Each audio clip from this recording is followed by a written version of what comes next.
Coming up on this edition of the Next Man Up podcast, what do you know? The Browns won a football game. That's right. They made plays down the stretch. Baker Mayfield, he didn't turn the ball over. The defense, Freddie didn't. I almost said that. He didn't screw it up. Find out what D-Man and I think were the key moments of the game, and can they continue this into Thursday night against the Steelers? That's coming your way next, right here on the Next Man Up podcast on the Press Play Podcast Network.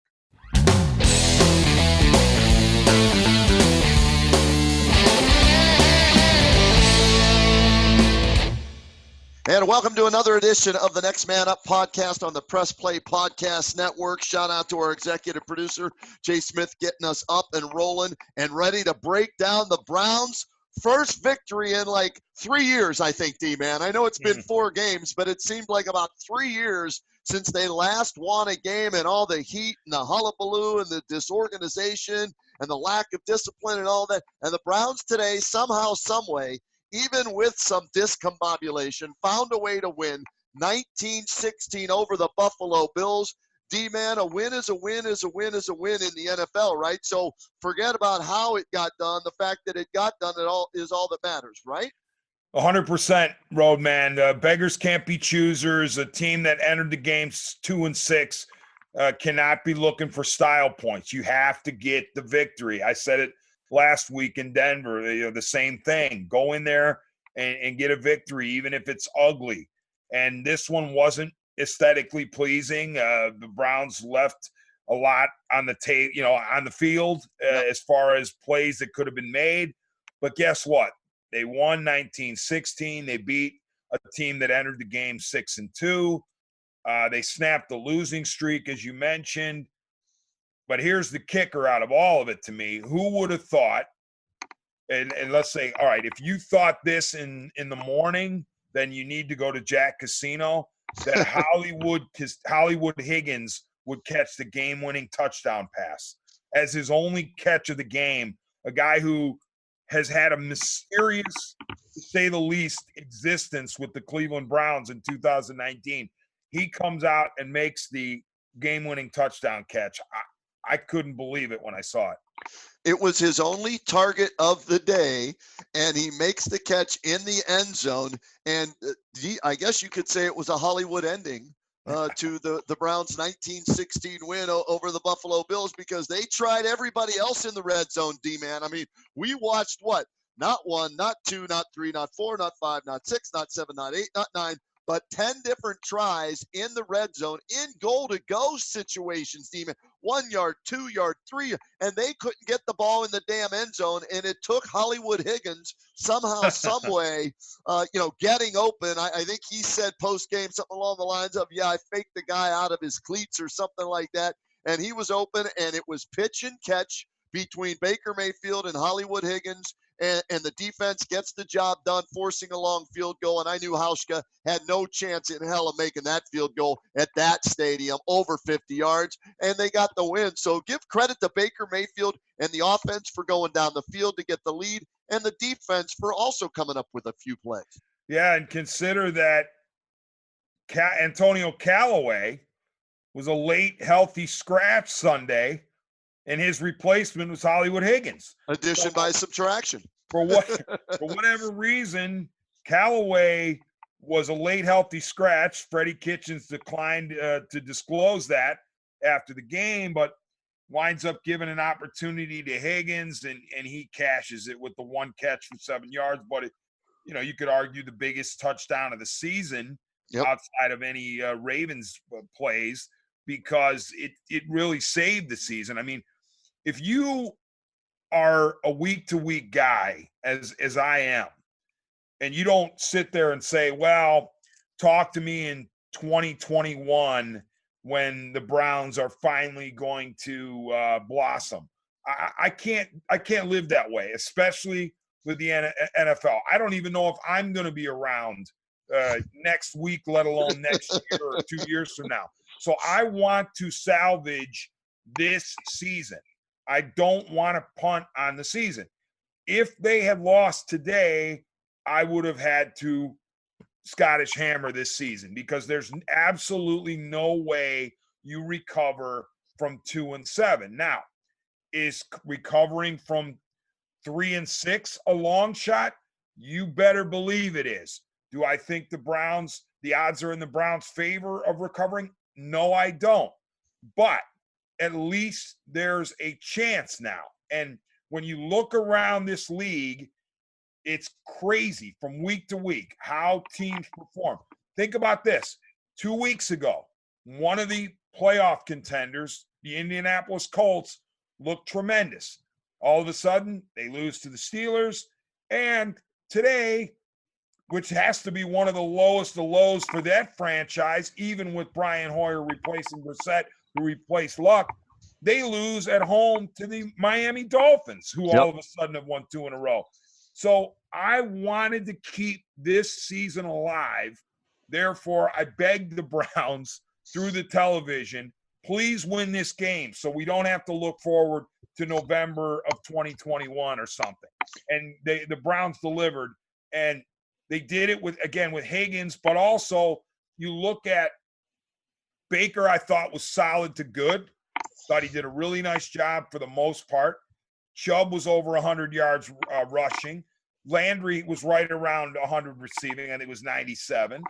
So you got some balance there. Your defense came up big when it needed to. We've been saying that the defense started the season really well, and then it faltered. But one of the things that had been the problem is hadn't come up clutch. Well, you know what? They allowed some yards on that last possession by the Bills, but ultimately they shut the door on Josh Allen and the Bills and prevented, forced a long field goal, which in turn was missed. The Browns don't win this game without 2 guys, and these are 2 guys that have been MIA all season long. One, we're not sure why. The other one we knew why, because he was suspended. Kareem Hunt today, huge catch on that final scoring drive on 3rd down to keep the drive alive. And then Hollywood Higgins with the touchdown grab. So 2 guys that weren't a part of the first 8 games in a big way or at all come up big for the Browns today in crunch time when it matters, D-Man. We can go back and we can look at all the different plays in the first 3.5 quarters of this game, right? But what's the score with 6 minutes to go, and what do you do in those final 6 minutes? Do you make plays when the game is on the line? And Kareem Hunt did. Hollywood Higgins did. And I also have to give a shout out to Jarvis Landry. The catch he made on that game-winning drive where he adjusted while the ball was in midair to make that catch as Baker Mayfield was getting planted into the turf. That was a hell of a catch by Jarvis Landry. So what do you do in the guts of the game in prime time when it's going to make a difference between winning and losing? And guess what? Today, the Browns made the plays when it mattered most. The Bills did not. And that determines usually who wins, who loses in the NFL. It's just like you said, it's a week-to-week. I mean, the Atlanta Falcons crushed the New Orleans Saints today, okay?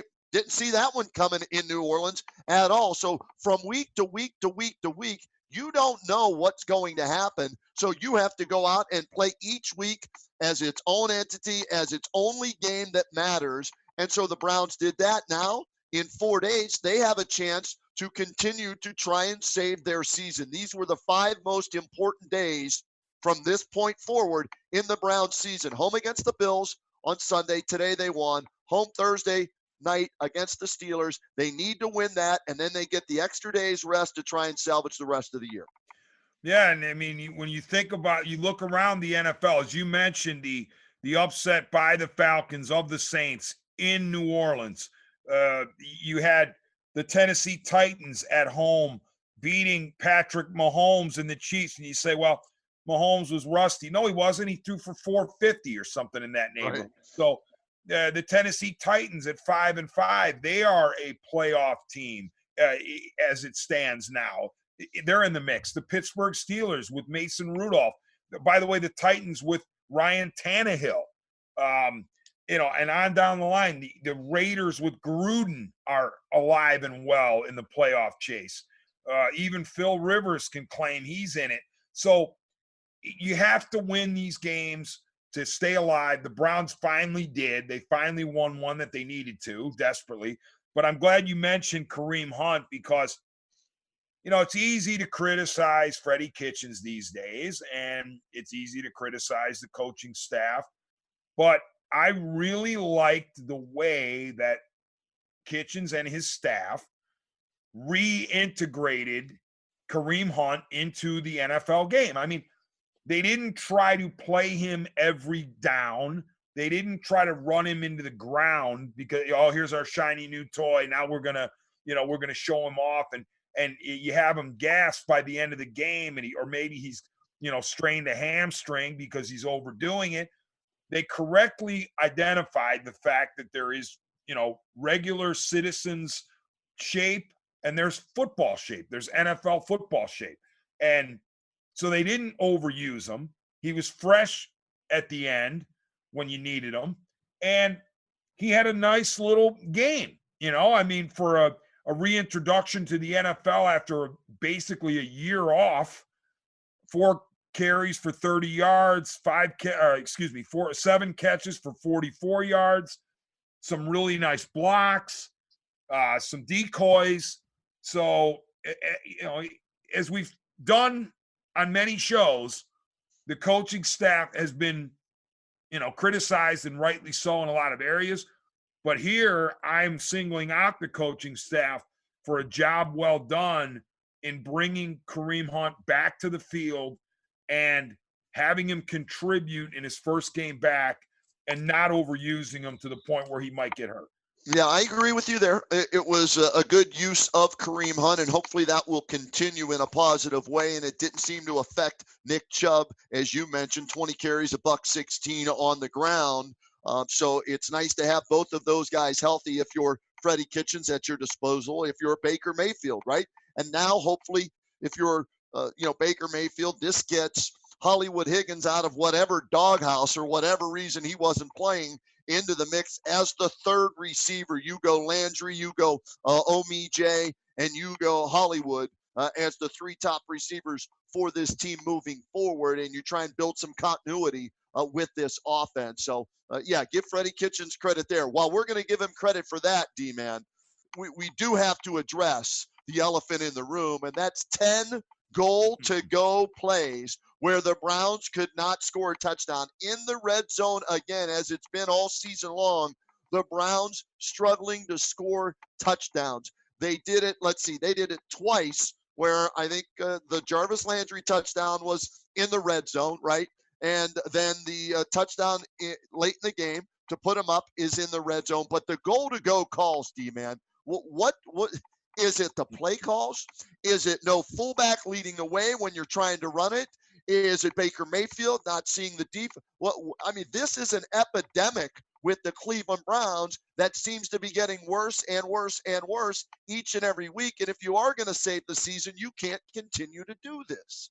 Yeah, I hear you, Roadman. And you know what?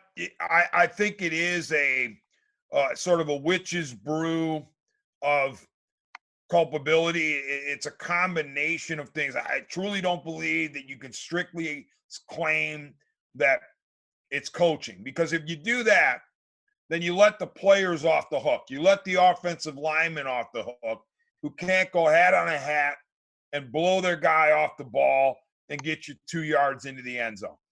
But I will listen to the argument that on some of these play calls, you're going, all right, are you maximizing your personnel?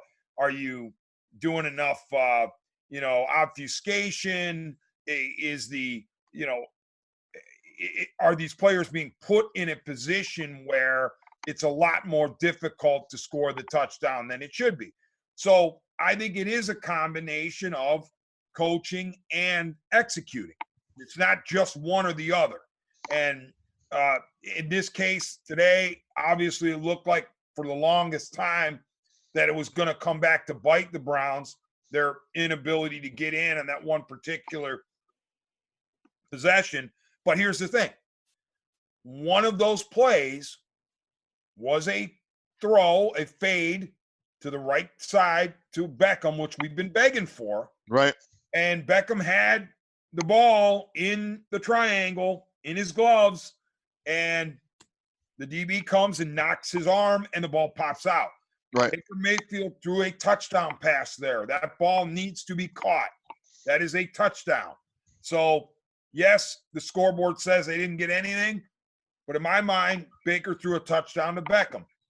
Beckham, to his credit, though, fair is fair, drew 2 pass interference calls in that same sequence.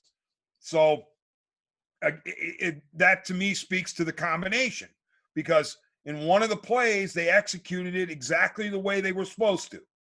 Baker threw the ball with just enough trajectory, and Beckham caught it, and then it was dislodged from his arm or from his hands by virtue of the hit on his arm. So it's frustrating to say the least. And yes, they do have to figure this out, or else, you run into a team like the Steelers or the Ravens again, you're going to get beat. Here's the sequence, D-Man. I'm going to give it to you. Ready? First and goal from the 1, incomplete pass penalty. First and goal from the 1, -1 yard run. Second and goal from the 2, run for 1 yard. Third and goal, incomplete pass penalty. First and goal again from the 1, run for 0 yards. Second and goal, the incomplete pass you talked about. Third and goal, run for 0 yards. Fourth and goal, run for -2 yards. That was the sequence where the Browns didn't score on 8 different opportunities to get it in from 1 yard out. And again, I don't want, it's a win and you're happy and you hope to build on it. But again, if you're looking bigger picture, and maybe we shouldn't do that, maybe all we should do is look at Thursday night against the Steelers, but still against that Steelers defense, and somehow, some way, they're 5-4. Mason Rudolph in the offense is not very good. Their defense is playing very well. Mike Tomlin, I'm not a Tomlin guy. He's done a nice job coaching that team up to 5-4. So with the way that defense is playing, if you continue to try this down in the red zone and goal-to-go situations, it could come back to bite you and cost you a home victory. And the Browns can't afford to lose Thursday night. They have to win Thursday night to save their season. So this has to get figured out on a short week. There's no question about it. They have to be better in the red zone. They all know it. I'm not sure what the solution is. If you can bottle it, if you will.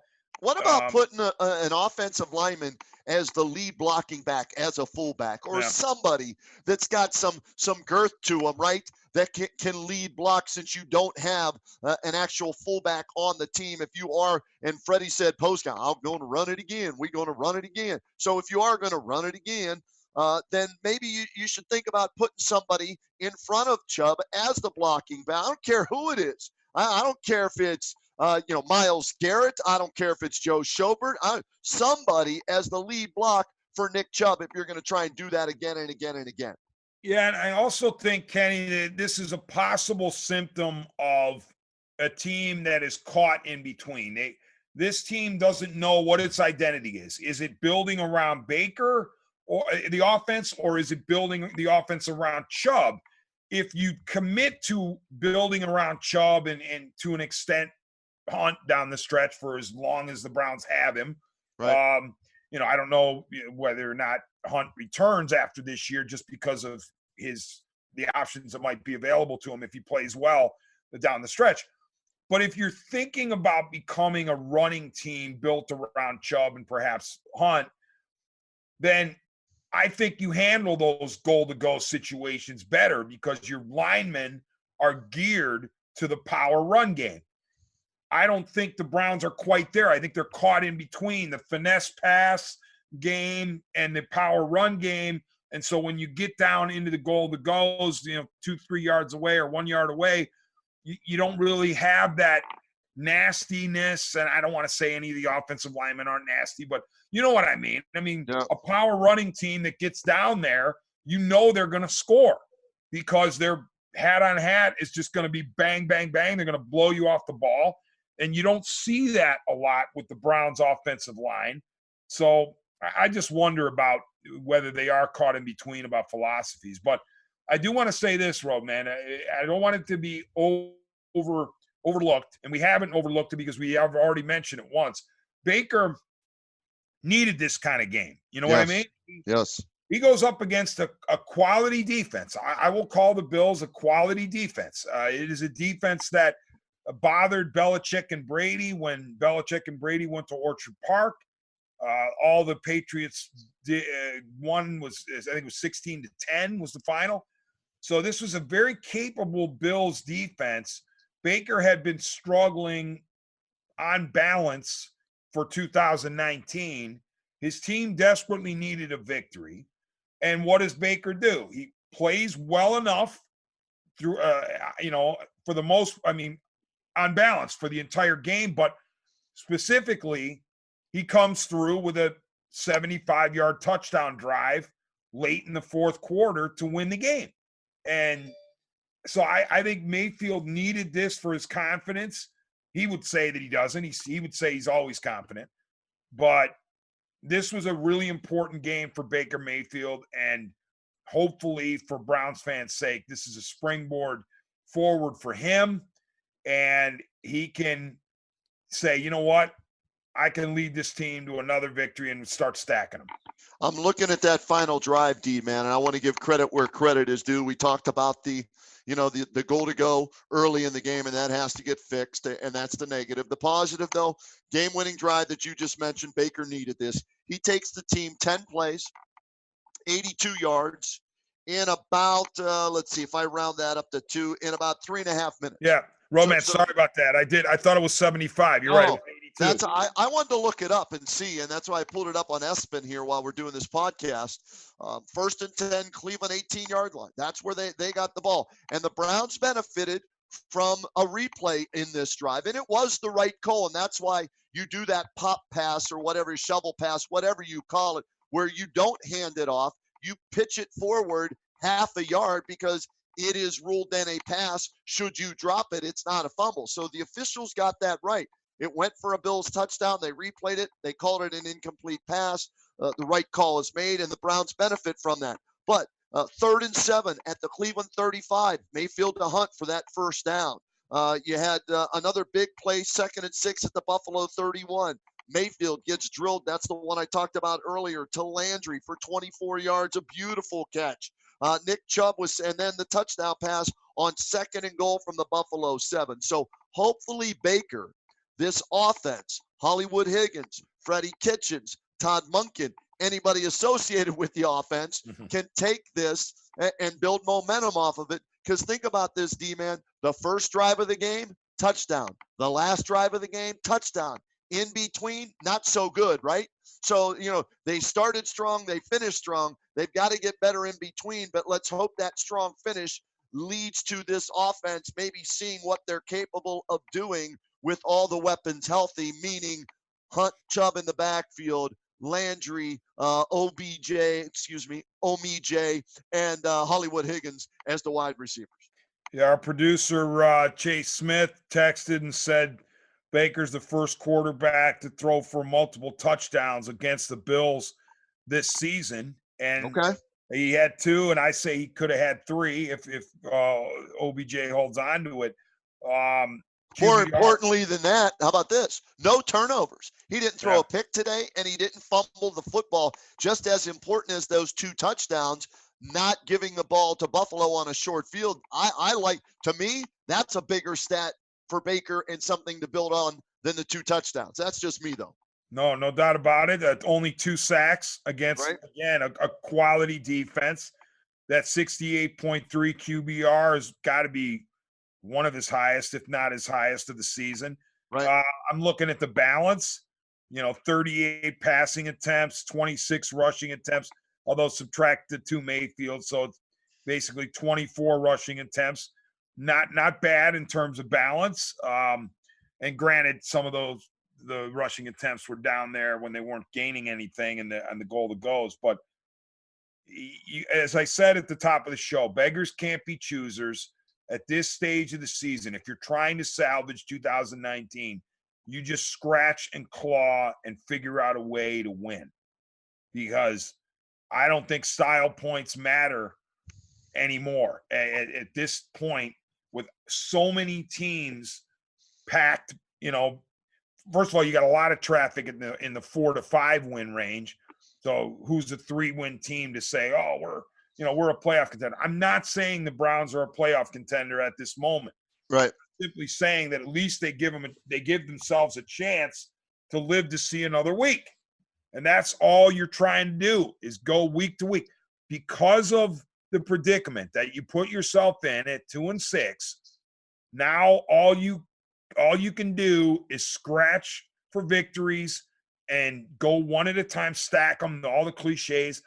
You don't worry about, we were imperfect here, imperfect there. Of course, you want to clean it up, but you got to win first and foremost, even if it's ugly. And that's what the Browns were able to do. Do you think Belichick cares if it's an ugly win? No. You get a win. You did what you had to do that day, and you move on. You go back, you watch the film, you clean up the problems, you accentuate the positives, and move on to your next opponent, which just so happens to be the Pittsburgh Steelers, a divisional game, Thursday night at home, a short week for both teams. If you want to say advantage, give it to the Browns. They played a 1 o'clock game. The Steelers just finished up at 8 p.m. tonight. So, even though they're at home, still a shorter turnaround for the Pittsburgh Steelers. So, this is a ginormous game for the Browns. They lose this game, their season is over, in my opinion, because it's a divisional loss and it's your 7th loss. And I don't think you can, recover from it in having to win outright the rest of the way to have a chance to win the division. So this is a must-win game on Thursday night against a divisional foe and their arch rival, who just so happened to be playing very well, coming in, I think, on a 4-game winning streak. The Browns just snapped a 4-game losing streak. So it's going to be interesting to see what Freddie and this team can do in the short period of time to clean up their goal to go, their red zone. That's the biggest thing that sticks out to me, D-Man. All right, the defense played pretty well today, although I want to thank the Buffalo Bills, if I'm the Browns, for their mismanagement of the clock and their play selection down the stretch in settling for a 52-yard field goal by Hauschka, who had missed at that end zone earlier in the game and who was 0 for 4 in his last 4 50-yard plus field goals. They settled for that instead of trying to win the game. So thank you, if you're the Browns, to the Buffalo Bills for that. Don't you agree? Yeah, but I do want to give credit to the Browns in some respects for that, forcing the long field goal. I don't want to put it all on the Bills and their decision-making or settling. I think the Browns had something to do with it, but I get your overarching point. It's good to see that. It's good to see all 3 phases helping each other out. Granted, the extra point was missed, but there's an asterisk to that one. Austin, the kicker. Yeah. I don't, it's tough to ask him to kick a 40-some yard extra point thanks to the Landry taunting penalty pushing it back 15. But you got the special teams contributing. You had the defense holding the Bills to 16 points. I mean, I get that the Bills have had their challenges offensively, but if you would have told me before the game that the Browns defense was going to hold the Bills to 16 points, I would have said, sign me up. Absolutely. Yeah. I want to see my defense hold anybody to below 20 points at home. I think I got a shot, even against a decent defense. They won their first home game today, too, the Browns. Another thing to build on. I mean, it took them, to the 9th game of the season to win a home game. But again, if you're trying to stack positive momentum building things going into Thursday night, you stack home win, you stack game-winning drive, you stack Higgins and Hunt, you stack getting OBJ the ball more today and Landry the ball more today, and you stack that defense coming up with plays. So there's a lot to stack in the positive category going into Thursday night's game. Yeah, and by the way, I did get on OBJ for not completing the catch on the touchdown, but let's go back to the first play of the game. I mean, they threw the bomb to Beckham. He was open, and Baker overshot him. Yep. There's no getting around that. Baker missed him. So I wasn't saying by any means that Mayfield was perfect, and I wanted to give Beckham credit for being open on that first, go route. So, that you'd like to see that hit a few times, because Mayfield still doesn't have very much in the way of production when the ball's in the air 15 to 20 yards from the line of scrimmage. So he's got to improve that. stretch the defense a little bit, get those safeties off the second level.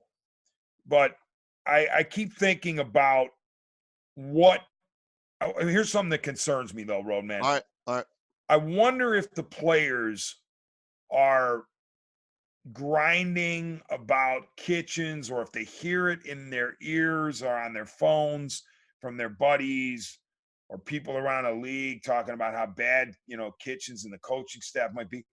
I wonder if these guys truly believe that they can turn what was 2-6, what's now 3-6, into a potential 5, 6, 7 game. Well, it had to be more than 5, but essentially trying to run the table. I wonder if they truly believe that, or do they think, you know what, we got a coach who isn't up to snuff, and therefore we're not going to get there. We're not going to get where we need to get. Well, yeah, Freddie, there are plenty of doubters, and I'm one of them with Freddie. And I guess I was okay with the hire when they made it. I have my doubts now, even after today's game, because of the goal to go. That's his baby, right? He's the offensive play caller. He's the offensive play designer. That's his baby, the goal to go. Where's the wishbone, Freddie? Whoop-de-hell. Remember, I might pull out the wishbone. Whoop-de-hell. Where's that? Show me some creativity to get a freaking yard, dude. Come on, man. I mean, you can't get a yard on 10 plays inside there. I know it's tougher to score, the field shortened, yada, yada, yada, all that stuff. Still, where's the quarterback draw? I knew they were going to run Josh Allen for the quarterback draw today. Why didn't Steve Wilkson? And I bet a guy next to me a beer, and he owes me a beer. I don't know if he'll ever pay up, but he owes me a beer. I knew that draw play was coming with Allen with the Bills. Where's the creativity? Spread the field if you're having trouble. Bring in a blocking back. Do something. So I still have my doubts, D-Man, and I guarantee you there are players on that team that have their doubts as well, but they won't admit it publicly. Yeah, that's exactly the point.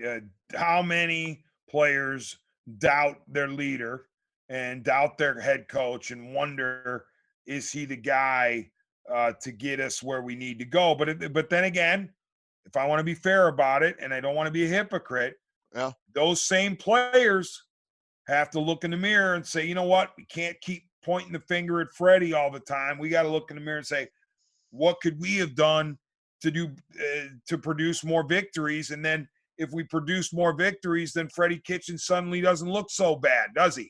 No. I mean, if the players are doing a better job, and all of a sudden, instead of being 3-6, you're 5-4, then Kitchens looks better because of it. So, which comes first, the chicken or the egg type of deal. But this was as we said over and over, it was an absolute must win. They snapped all sorts of streaks, the overall streak, the home streak. They put themselves in a position to at least, they're still breathing in the wild card race. And I keep going back to how crazy 2019 is in the NFL. Yeah. You never know what teams that you think are invincible one week all of a sudden go on a losing streak.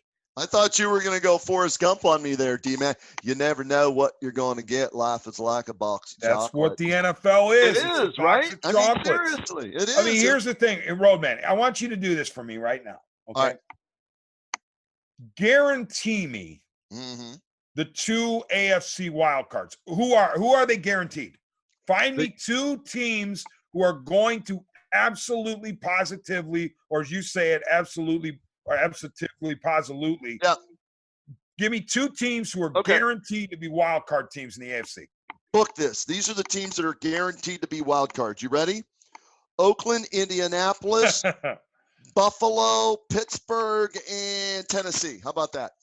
Well, I was going to say that was my point. That was my point. I was going to say I laughed because I figured you would list more than 2. Yeah, and that's exactly the point. You never know. I mean, the Colts were on their way with the Texans. The Texans were going to win the division, or the Colts were going to win the division. The other team was going to be a wild card out of the AFC South. Well, guess what? All of a sudden, the Colts just lost to the Dolphins and lost 2 in a row. Who knows what that AFC West is going to look like? Gruden and the boys think they're going to be 7-4 pretty soon. Okay.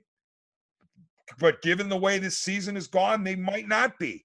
The Chargers, they think they have a pulse. The Chiefs, they're no guarantee, I guess, to win the division all of a sudden. Their Even though defense stinks. I wouldn't bet against them, but Mhm. I'm not in love with them right now. Their defense is springing leaks all over the place. The Steelers left for dead a few weeks ago. They're very much in the middle of it. The Yep. Browns are breathing. AFC East, you're going to guarantee me the Buffalo Bills are one of those two teams? I mean, I know you said it as one of your five, but I'm simply saying that the Bills didn't impress me today. So not at all. And that division has the Jets and the Dolphins who are basically out of it, even though they both won this week. So I'm saying the Bills will have trouble scoring against playoff contending teams, and we've seen that with Philadelphia. We've seen that with New England, and we saw that today with the Browns defense that maybe isn't playoff contending right now, but is pretty good. The Bills can't score with the elite teams, in my opinion, to get there. Yeah, and listen, I know, as I said, I know the odds are extremely long for the Browns to make the playoffs. I know you have the Jim Mora memes come out playoffs. What do you mean? Why am I even thinking about it?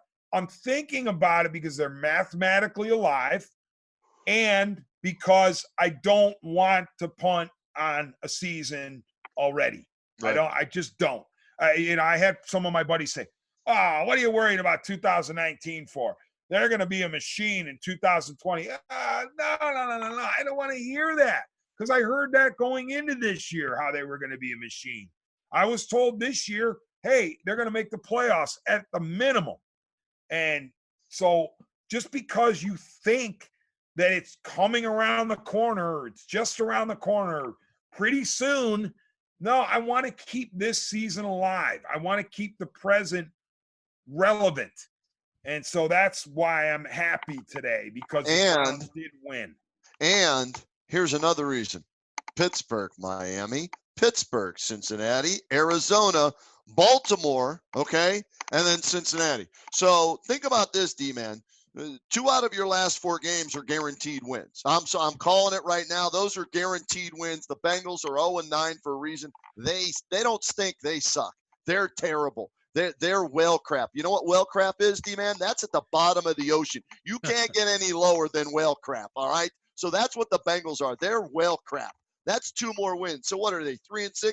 That's 5-6 with 11 games. That means in these last 5, those other 5 games, they got to win at least 4 to put themselves in contention for either a division or a wild card. And so can they win 4 games against the Steelers, the Dolphins, the Steelers, Cardinals, and Baltimore? Yeah, I think they can if they play consistent football for all 4 quarters in all 3 phases. And you say that about any team, but this team on paper with the talent they have, they should be able to win, 4 out of those 5 games and get to 9 wins possibly. Right. And my whole point is it's not easy. First of all, it's not going to be easy to get to where they want to go. They very well might fall short as early as Thursday. Right. And could be over then. No individual game is going to be easy, even against, as you said, the whale crap. I wouldn't bank on the Browns blowing anybody out at this stage. The point is you don't have to worry about winning decisively. You just need to win. And yes, you need to improve along the way. And I get that. But as you said, there comes a point where these guys have to look around the room and go, I think about the Nationals. This is the parallel I'm drawing. The Washington Nationals, who went on to win the World Series, at one point in the season were 19-31.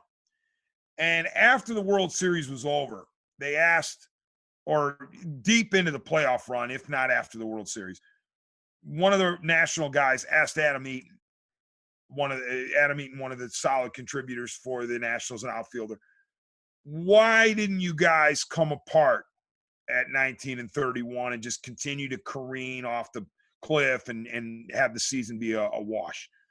And he said, because we looked around the clubhouse and we said, there's too much talent in here to be this bad. And there's enough talent in here to recover from 19-31. that's how I view the Browns. Now, I'm not saying they're going to win the Super Bowl, the equivalent of the Nationals winning the World Series. What I am saying is they can look around the room and go, you know what? There is enough here Right. that we can recover from this. It's not like they have to kid themselves like, oh, there really isn't a whole lot of ability here. We're just going to have to do it with magic tricks. No, they can look around at each other and go, you know what? There's no reason we can't rip off 5, 6, 7 in a row. As long as their coach doesn't derail them, D-man. And that's what worries me down the stretch. That Freddie Kitchens isn't equivalent to some of the talent that the Browns have on the field. And that's my biggest concern moving forward. I hear you. I do You too. know? Yeah. And how about this? I'm nervous about that too. Yeah. As we tape this podcast on Sunday night, halftime, Cavaliers 54, the Knicks 36. Cavaliers up by 18 at the Mecca, baby. How about this? Through 9 games, the Cavaliers are going to be 4-5. The Browns are going to be 3-6. If I would have told you that before both seasons started, what would you have said to me? I would have disagreed vehemently. Yep. Yeah, credit Beeline. He's doing a heck of a job so far. You've got Tristan Thompson motivated in a contract year. Like, hey, TT, where was this when LeBron was here, dude? Because if you were half the offensive player with LeBron that you are now, we might have had multiple titles in this town. Double T throws the hammer down. John Michael, go Cavs. All right, D-man, any final thoughts on this Browns much-needed victory that salvaged their season at least for another 4 days? My final thoughts are contained in this noise. Good job, Bake. Good job, Chubb. Good job, Hollywood. Good job, Kareem Hunt. And by the way, you can quickly say this on the way out there. I'm so positive about the Browns right now. Yeah. Because I take it week to week. Kareem Hunt, credit to you. Granted, your past is not something I want to be associated with, all right? And what you did was reprehensible, but I'm crediting you for your ability to stay on the straight and narrow during your lengthy NFL suspension. Now, my dad used to say when I would try to get credit for behaving or try to get credit for not saying something stupid or whatever, he'd say, what do you want, a cookie? I mean, you're doing what you're supposed to do when you behave. You're doing what you're supposed to do when you show manners at the dinner table. But I'm saying that I do want to give Hunt credit. He stayed out of the limelight, out of the public eye. Yeah, he had that one little situation, the misunderstanding where he's talking to the cop. But after that, he was a ghost, which is exactly what you needed him to be. You needed him to disappear from the public sphere, work hard behind the scenes, stay on the straight and narrow, show you're repentant, and so far so good. So I'm happy that. I mean, there were some who wondered if we would even see Kareem Hunt play in the NFL again, and he returned today, and good for him. There's a long road ahead of him. He has to stay clean. He has to continue to change his life.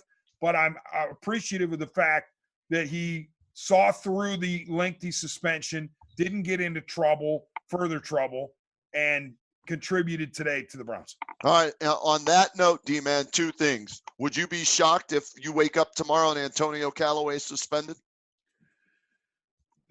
I Late wouldn't be game shocked. Stretch. You know Freddie what, didn't Kenny? elaborate. You know what? So I'm just saying, addition by subtraction, to me, I don't need him on the field. I'd rather have Higgins. Would you be shocked if you woke up tomorrow and there was something along those lines? Nothing would shock me when it comes to the status of Antonio Callaway or Rashard Higgins. Okay. They've been an absolute Rubik's Cube. I have no idea what they are from one week to the next. Are they going to be available? Are they going to be healthy, unhealthy, scratch, doghouse? Those 2 guys have been just an unbelievably weird situation. So nothing would surprise me with either Callaway or Higgins day to day. We'll see where that goes tomorrow. And also, let's give the Browns credit for cutting Jerome Whitehead. The last time we talked, that was still an issue. They didn't cut him the night of the game. They waited to the next morning. Wise move on their part. And kudos to my guy, Mr. Testosterone, Mr. Cicerone. Demarius Randall had a pass breakup in the end zone. First or second in tackles today. Good to get him back as the quarterback of that secondary today. Nice job by him today. Good to have him back if you're a Browns fan and that Browns defense. So we talked a lot of offense. Give some of those defensive guys credit today as well. And now let's see if the Browns can they take we talked about stacking the positives from this game into this week. Now can they stack two good games back to back? We're going to find out Thursday night on the lakefront as they welcome the Pittsburgh Steelers, national TV Thursday night game. And D-Man, always a pleasure. We'll talk to you again after the Browns-Steelers game, all right? You got it, bud. Thank you very much, and thank you, Chase. Yeah, Chase Smith, Press Play Podcast Networks. You can hear all of our Next Man Up podcasts on that network. If you want to go back and listen to them from early in the season all the way through to the end of the season, you can check them out there. And who knows, maybe on Thursday night, we'll be talking about the Browns having won 2 games in a row. Who'd have thunk that at this point, right? Until then, keep it real, live what you love what you live. See y'all. Bye.